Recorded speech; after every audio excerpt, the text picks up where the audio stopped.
Bonjour à tous. Ma présentation concerne la problématique de la difficulté d'identification en lien avec la validation scientifique des données. Alors, cette présentation se déroulera en 4 parties. D'abord, nous exposerons les besoins liés à la problématique de l'identification, puis nous présenterons deux nouveaux concepts, l'agrégat et le singleton. Ensuite, nous exposerons les actions que nous allons mettre en place en 2022.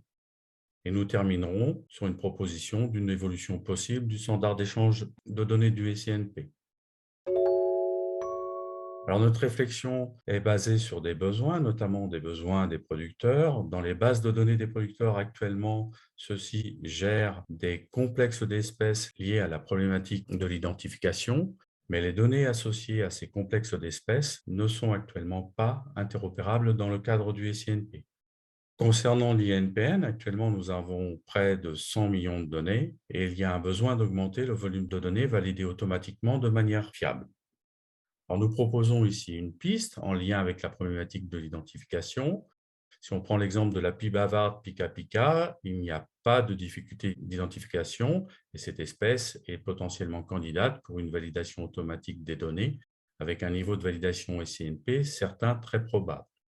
Par contre, pour d'autres espèces, l'identification demande un degré d'expertise extrêmement fort et ces espèces sont candidates pour une validation scientifique manuelle des données. Alors, de notre réflexion a émergé deux concepts, le concept de singleton et d'agrégat. Je vous présente ici un exemple de singleton chez les papillons. Il s'agit du jason, Caraxes jasius. Alors, comme pour la pie bavarde, il n'y a pas de confusion possible en France et une validation automatique de l'ensemble des données est envisageable dans le cadre du SINP. Le concept de singleton permet de flaguer les espèces pour lesquelles il n'existe aucune difficulté d'identification. La numérisation de cette information peut être très utile dans un contexte de sciences participatives. Alors ici, vous avez un exemple d'agrégat chez les papillons. Alors pour ces deux espèces, Colias alphacarensis et Colias hyalei, vous voyez qu'il y a une problématique de l'identification au stade adulte. Alors l'agrégat est un nouveau concept ayant un identifiant unique attaché à la même clé primaire que les taxons de taxref, donc le CD-nom, et donc son utilisation est possible dans le cadre du standard d'échange de données du SINP. Un agrégat est relié aux basionymes. Les basionymes, c'est la combinaison originale des taxons, en fait des espèces, et ce qui nous permet, nous, une meilleure gestion des impacts de l'évolution de la connaissance en taxonomie sur les noms de référence. Alors de plus, si l'on dispose d'une répartition de référence des espèces impliquées, on peut numériquement lier la difficulté d'identification à des unités géographiques. Alors cela apporte une forte potentialité en termes d'usage pour une automatisation ou une semi-automatisation de la validation et une diffusion des informations sur la difficulté d'identification pour avoir une meilleure qualité des données lors de l'acquisition. Alors derrière ces deux nouveaux concepts, singleton et agrégat, on a des variables. La première variable, c'est le processus d'investigation pour réaliser l'identification. Nous proposons une nomenclature avec 6 items. Et puis, de plus, on a une variable sur la possibilité de la réalisation de l'identification, oui ou non, pour un processus d'investigation de données. Alors pour cet exemple ici, concernant Colias alphacarensis et Colias hyalei, le processus d'investigation qui concerne l'examen de la morphologie externe avec manipulation permet une identification, alors que l'examen de la morphologie externe sans manipulation ne permet pas cette identification. Alors, une autre variable importante, c'est la nature de l'objet lié à l'espèce et soumis au processus d'investigation. Là, nous proposons une nomenclature avec de multiples items possibles, adultes, larves, nid, plumes, traces. De plus, si le spécimen est au stade adulte, on propose une variable concernant le sexe.